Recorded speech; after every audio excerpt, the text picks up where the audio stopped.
지난주에 제가 예배에 대한 말씀을 드렸죠.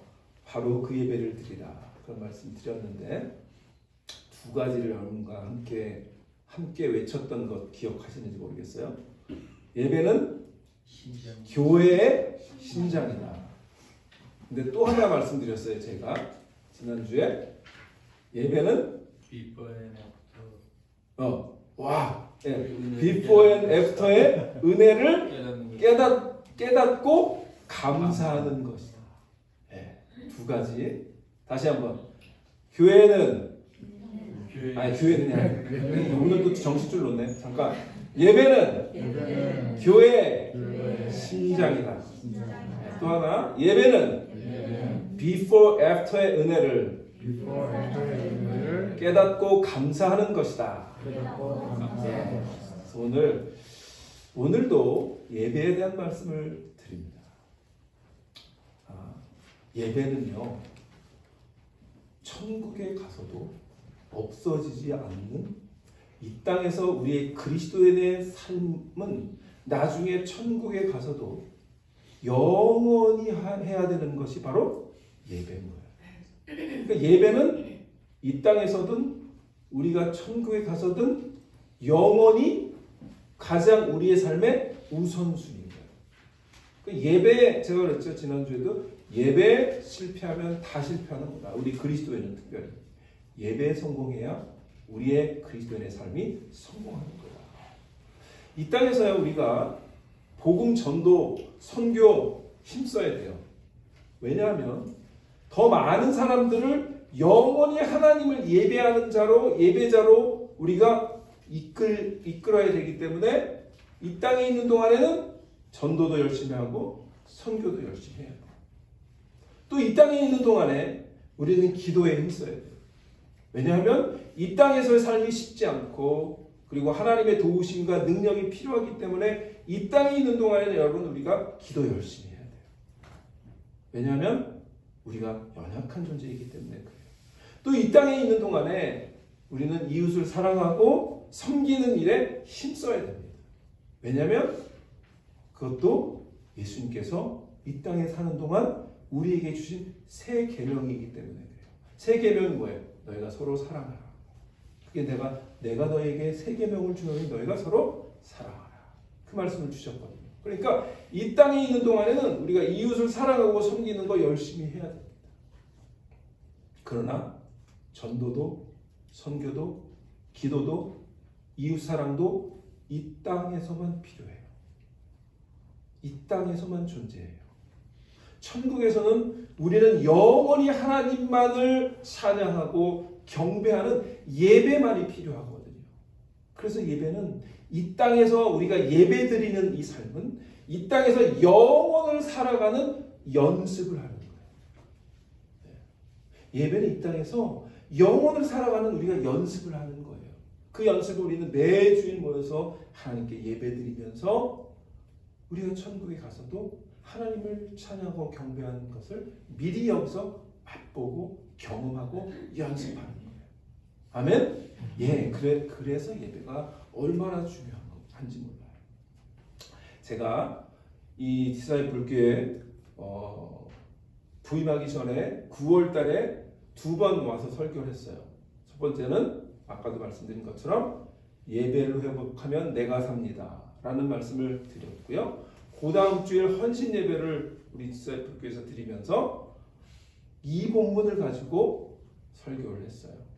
역시 여러분들은 다 잊어버리셨을 거라고 제가 확실하고 혹시 기억나시는 분 있다면 기억 안 나시죠? 이 본문을 가지고 제가 헌신에 대해서 무슨 제목으로 설교했냐면 헌신은 선택이 아니라 필수입니다. 아주 아무도 기억이 안 나시네. 다 까마귀 고기를 드셨어요.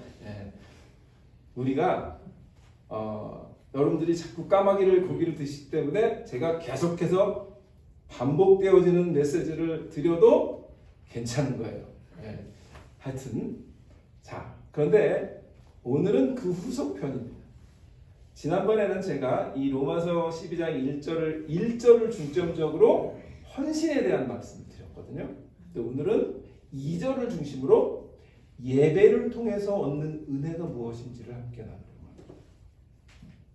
오늘 말씀은 굉장히 중요합니다. 왜냐하면 마음에 대한 얘기를 나누기 때문에 그래요. 그래서 오늘 설교 제목이 뭐냐면 마음이 새롭게 되는 은혜입니다. 자, 한번 따라해 볼까요? 시작! 마음이 새롭게 되는 은혜. 뭐가 새로워져요? 마음.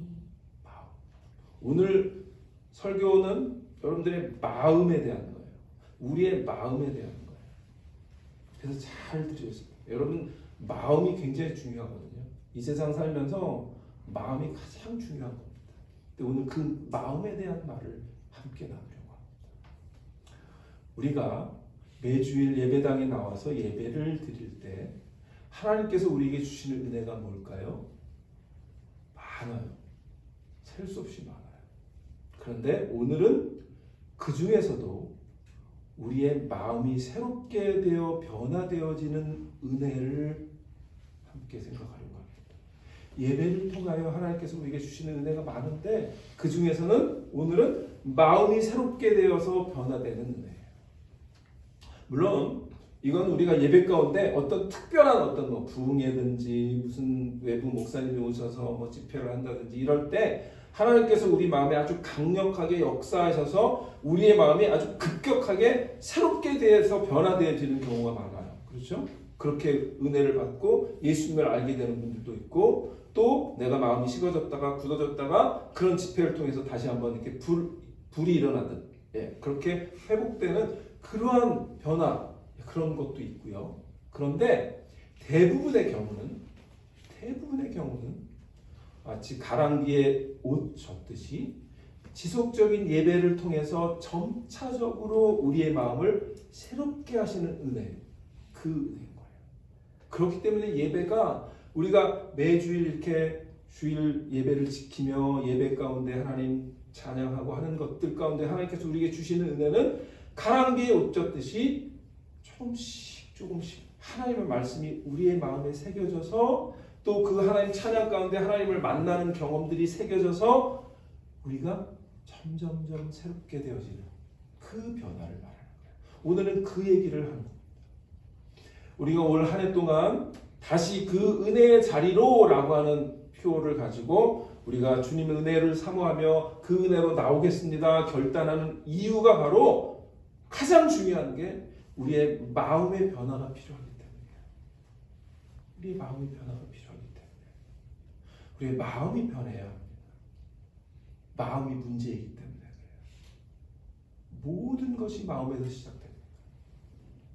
마음 먹지 않으면 시작되는 일도 없고 마음 먹지 않으면 되는 일도 없습니다. 세상의 모든 일들이 어떤 한 사람의 마음에서 시작됩니다.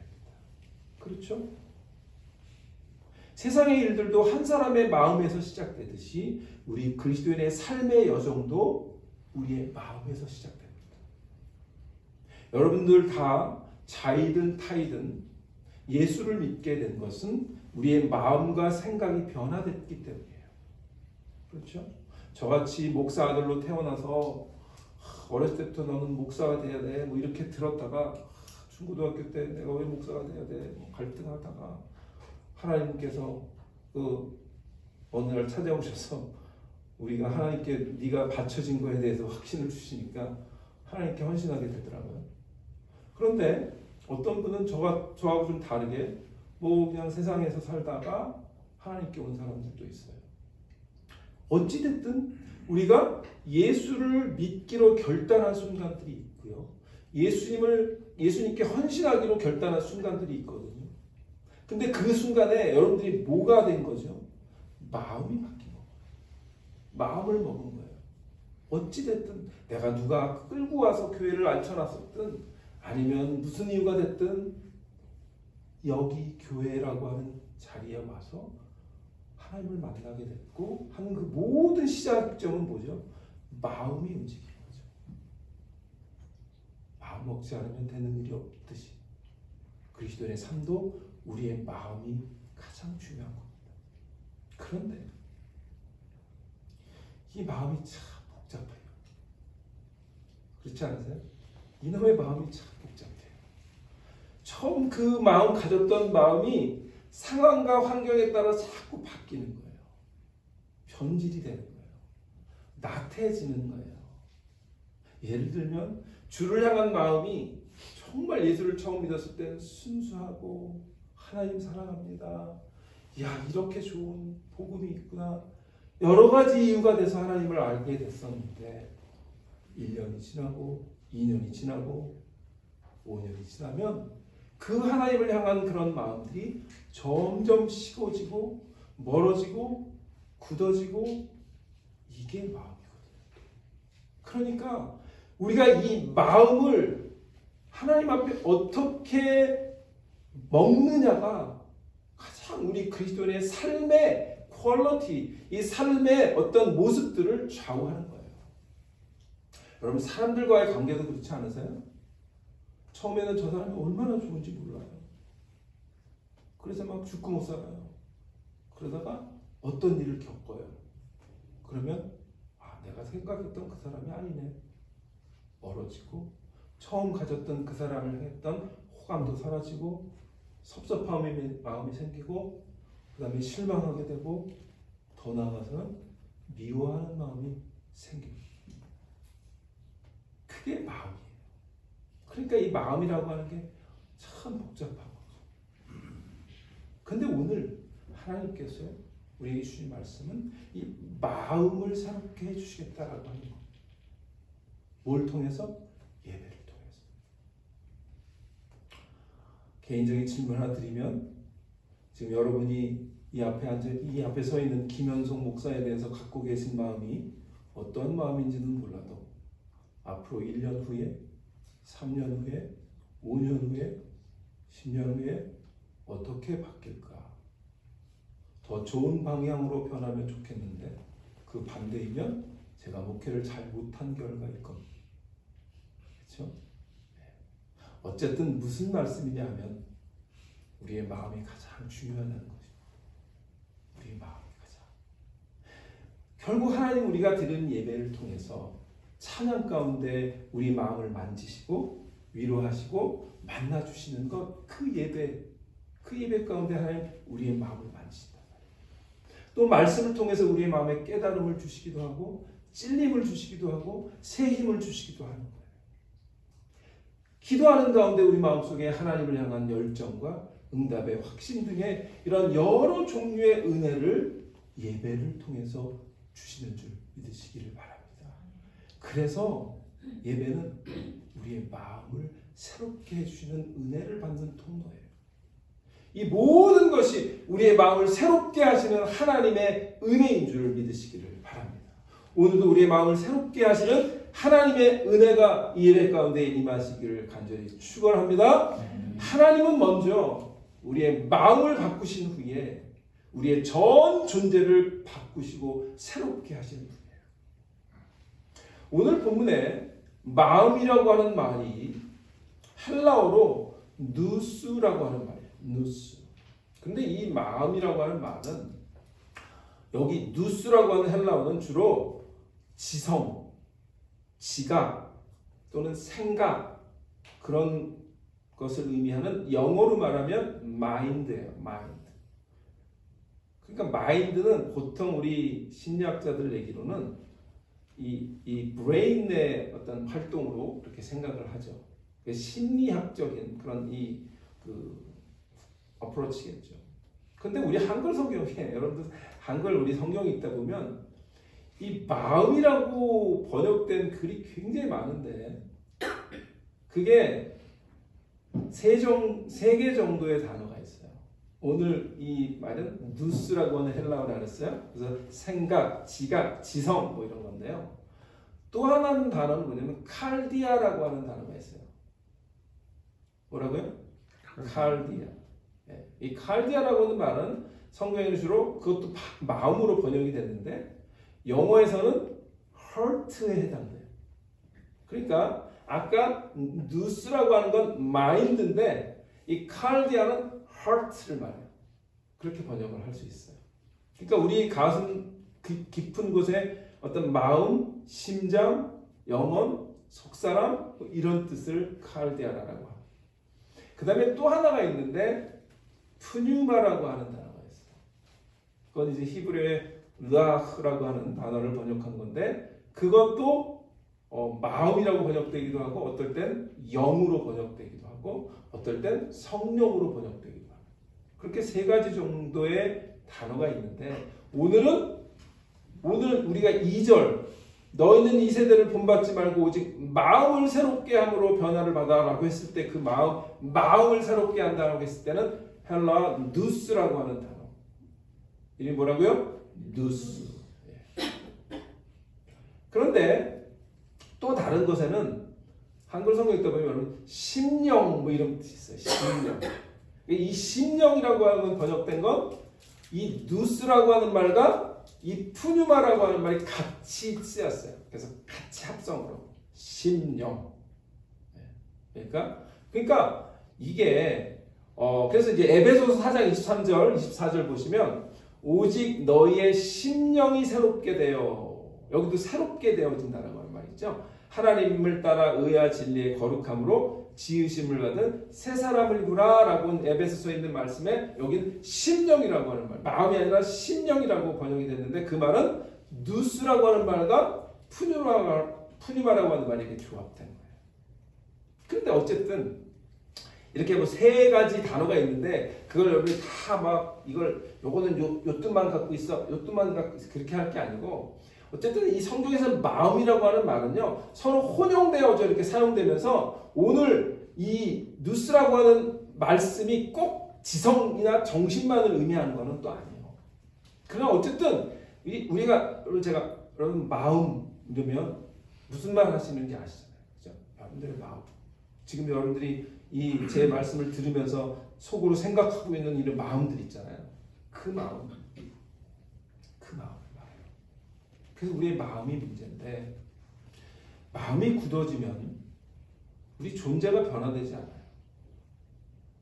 그래서 예수님도 부활 후에 예수님께서 제자들을 찾아오셨거든요.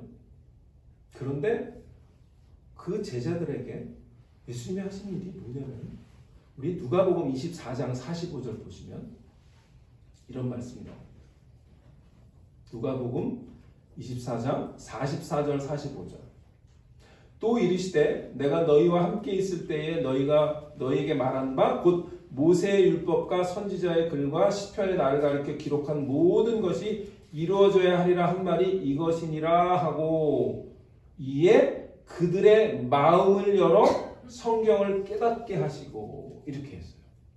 이 말씀 뭐냐면 제자들이 예수님을 따라다녔는데 예수님에 대한 기대가 뭐냐면 로마 제국하에 있었던 그 압제 끔찍한 이 어려운 삶을 예수님께서 오셔서 해방시켜 주시고 마치 그 다윗과 같은 어떤 메시아적인 그래서 이 나라를 구원하는 그런 메시아로 기대했는데 허망하게 예수님이 십자가에 못 박혀 죽으셨단 말이죠.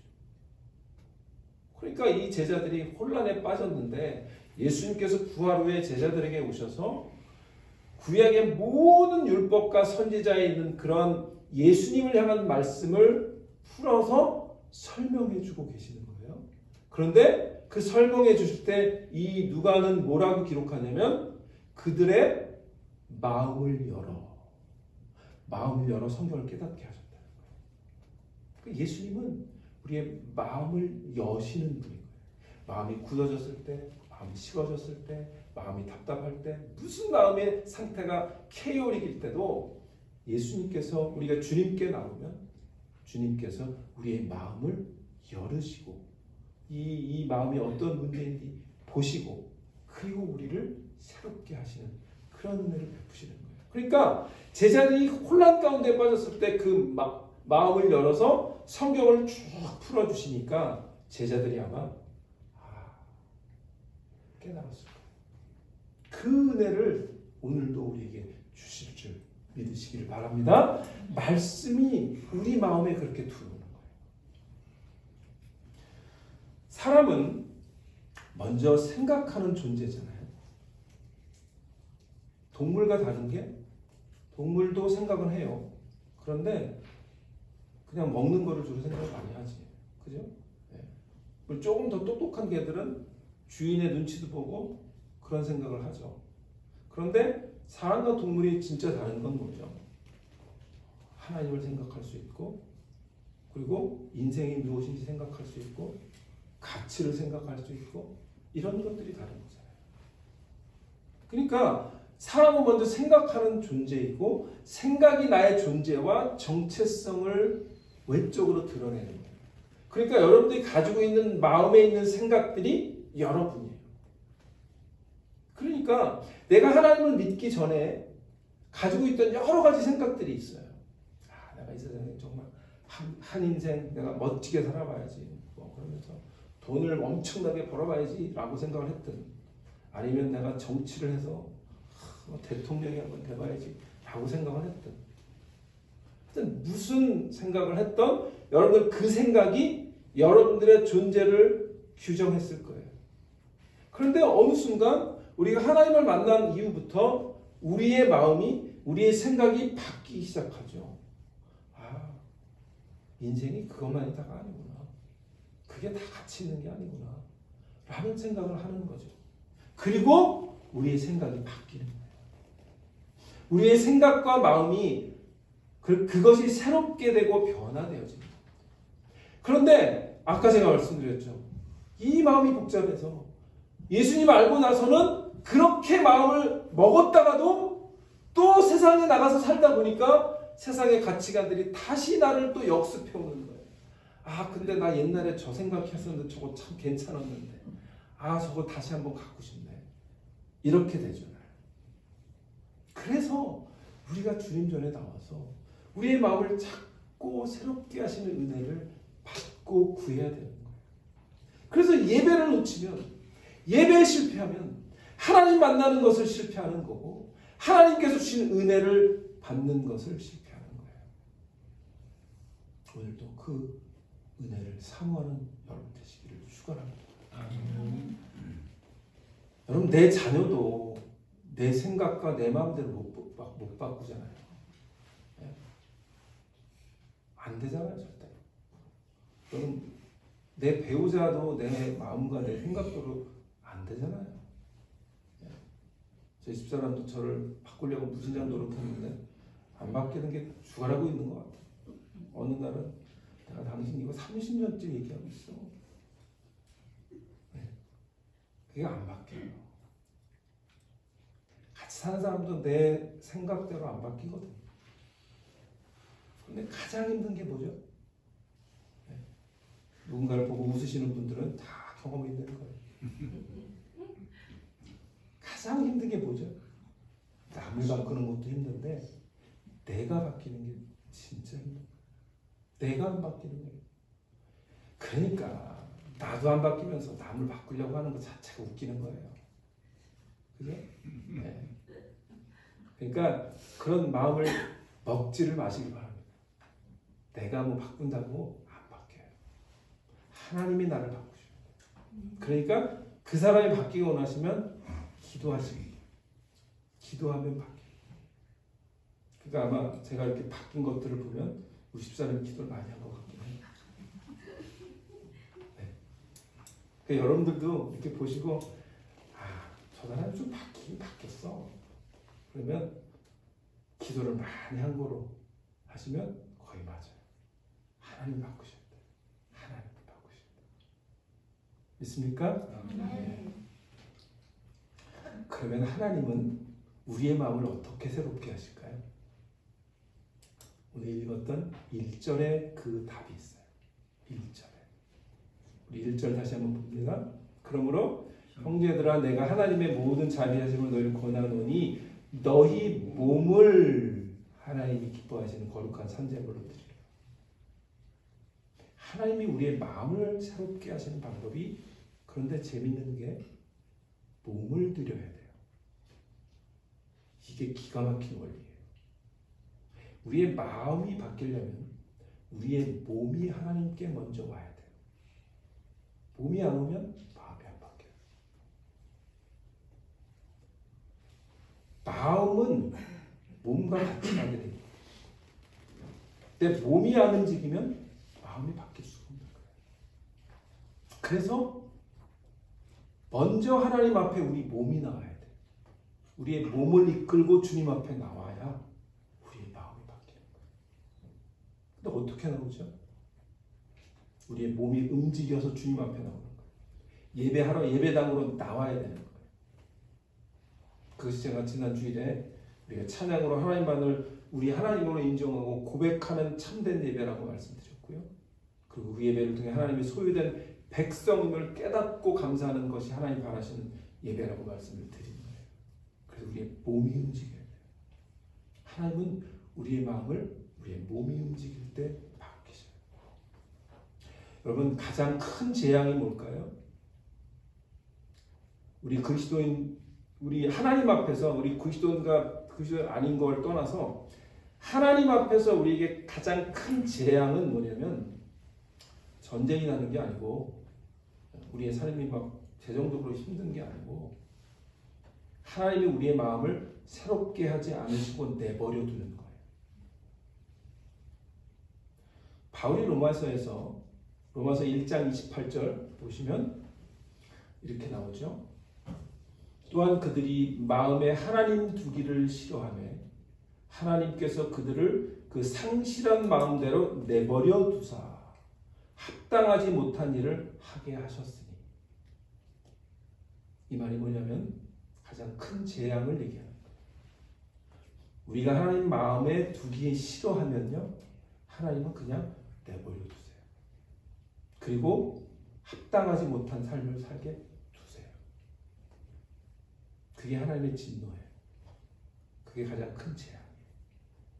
그래서 주님을 만나기 전까지의 마음은 하나님께 향하는 참된 예배를 드릴 수가 없는 거예요. 하나님을 만나야 그래야 우리의 몸을 이끌고 주님 전에 나올 수 있는 자가 되는 거예요. 그러니까 예수 믿지 않는 사람들을 어떻게 되든 이곳으로 몸뚱아리를 끌고 오셔야 돼요.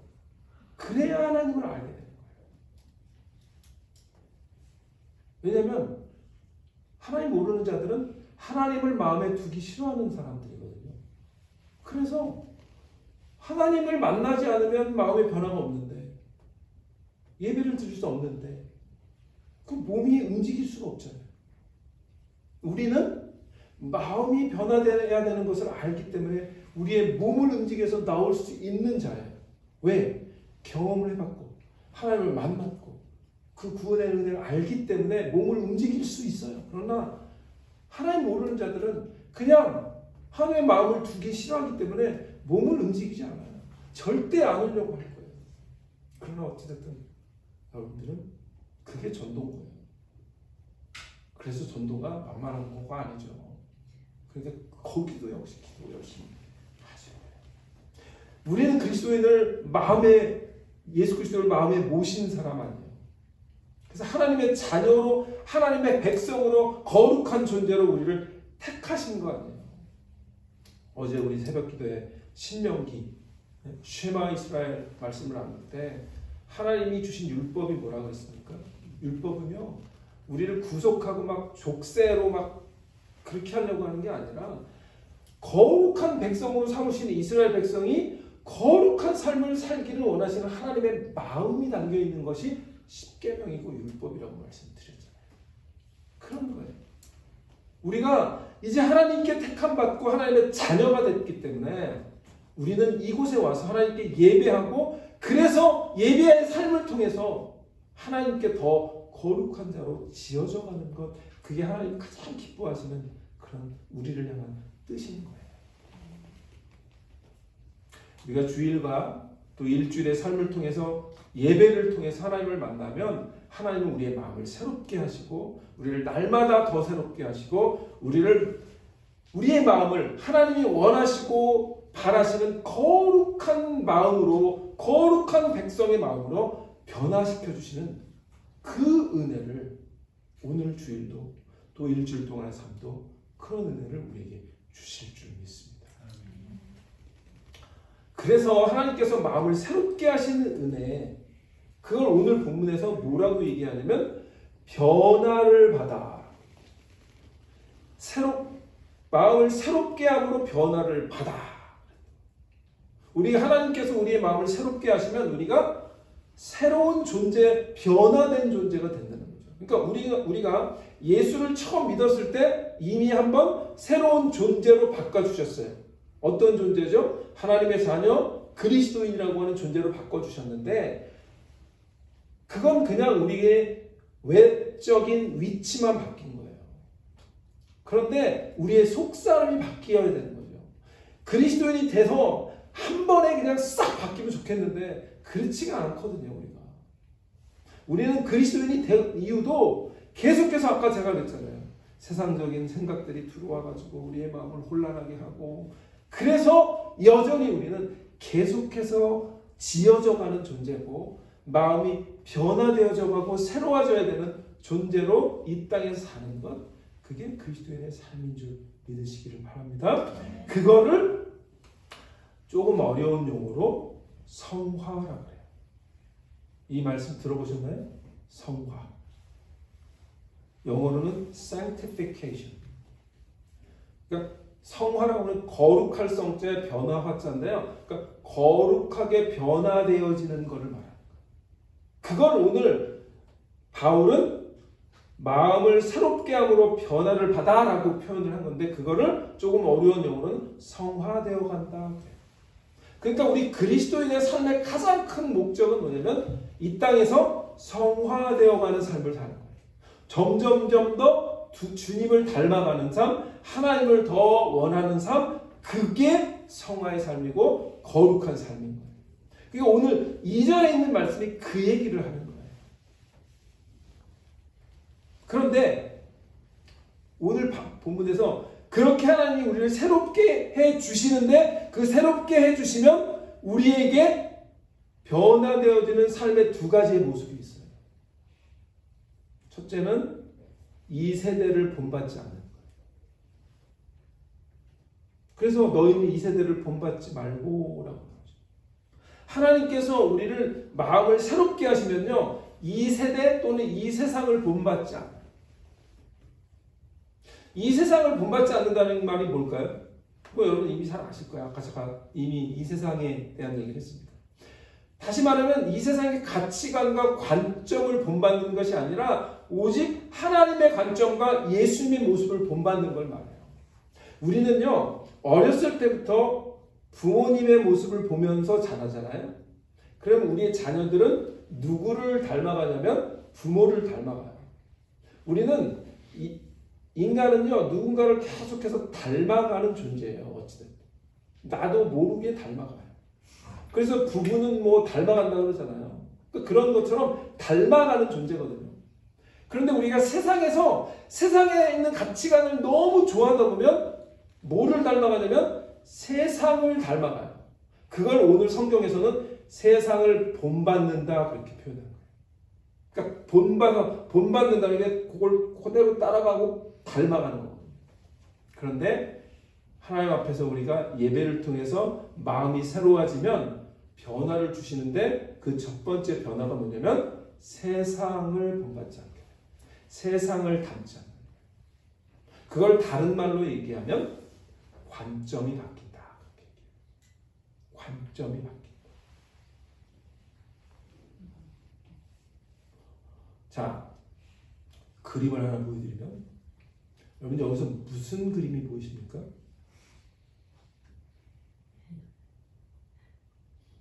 뭐가 보이세요?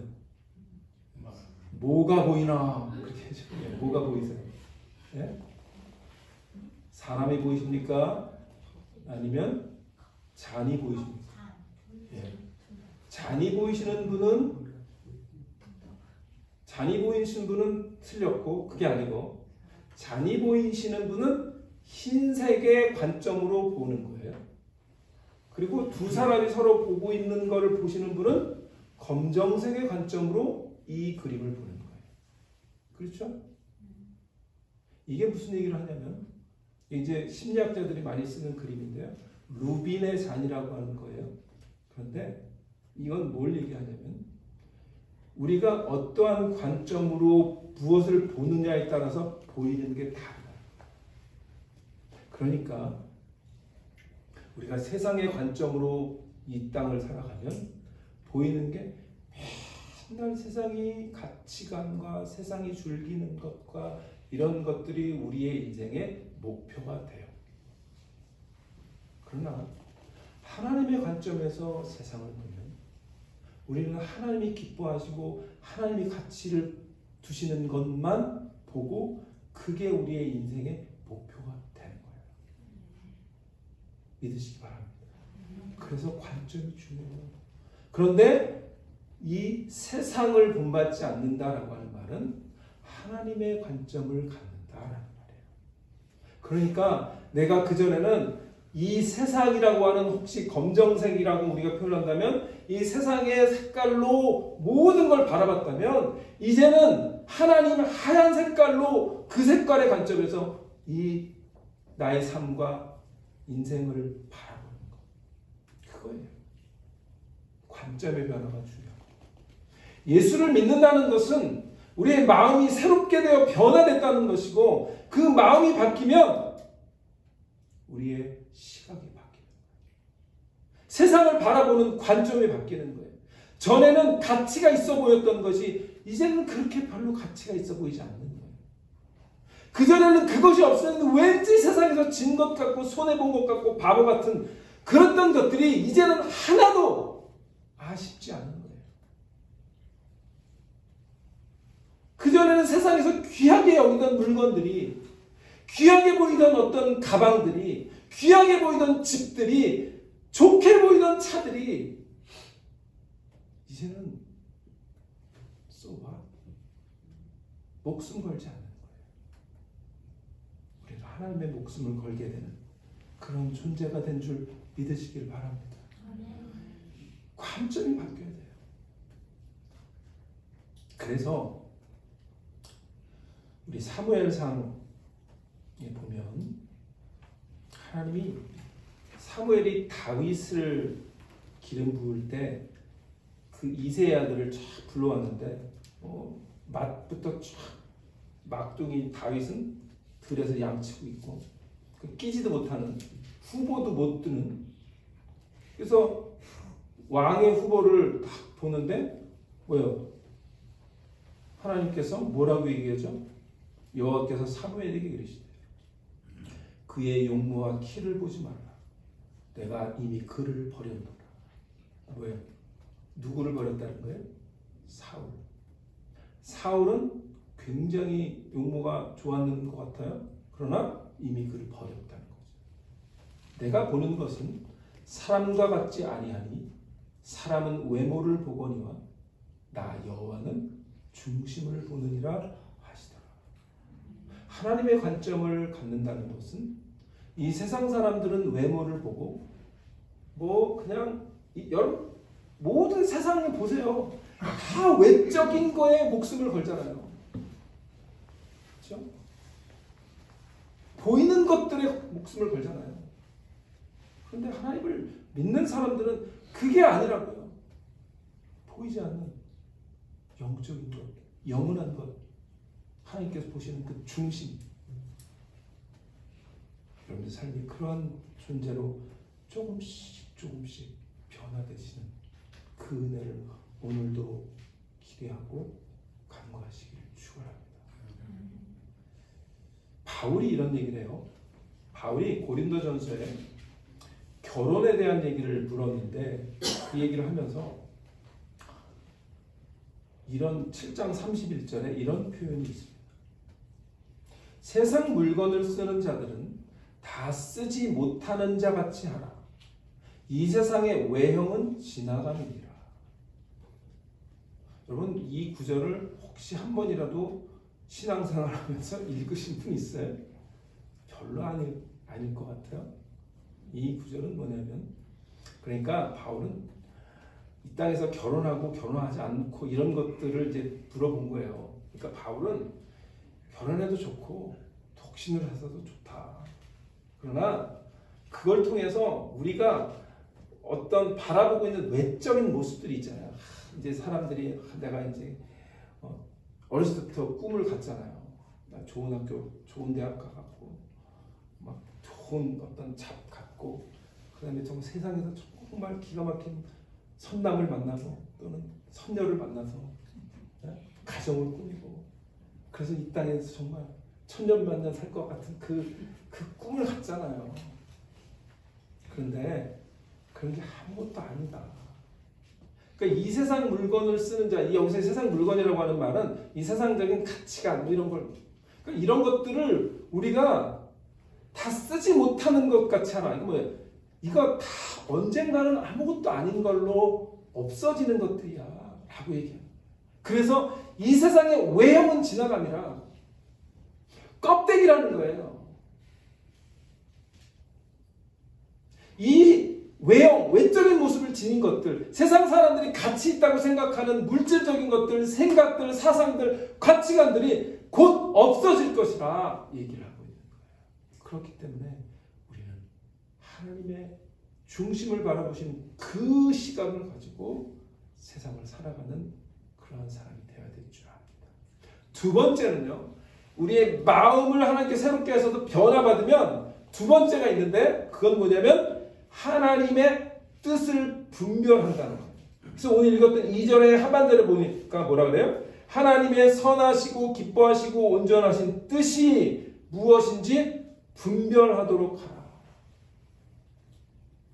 그리스도인이 하나님께서 예배를 통해서 우리의 마음을 새롭게 하시고 변화시켜서 주시는 은혜의 두 번째는 분별하는 거예요.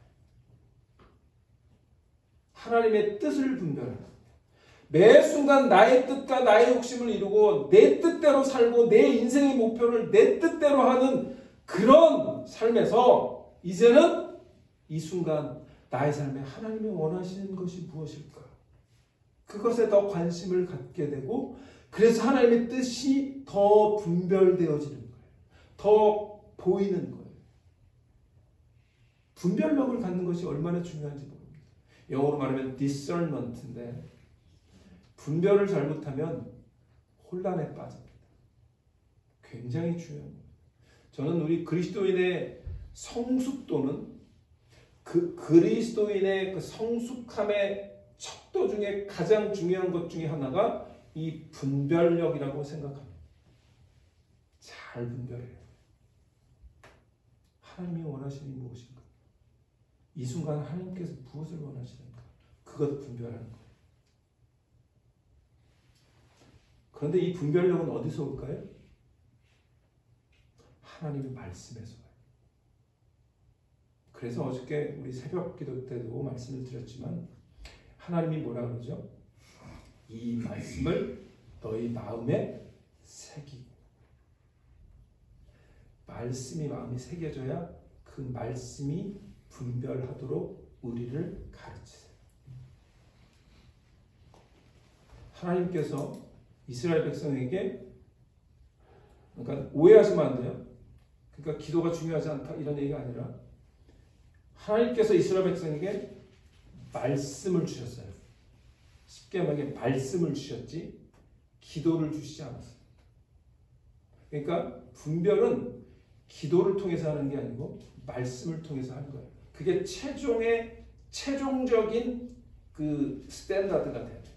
물론 기도를 통해서 하나님께서 우리에게 주시는 말씀과 분별을 하는 게 있어요. 그러나 그것을 최종적으로 점검해야 되는 것은 뭐다? 말씀. 그래서 기도를 많이 하는데 말씀이 연약하면 분별력이 흐려져요. 그래서 분별력이 중요해요. 이 분별하다고 하는 말이 도키마조라고 하는 말인데 분간하다, 증명하다, 시험하다 이런 말인데요.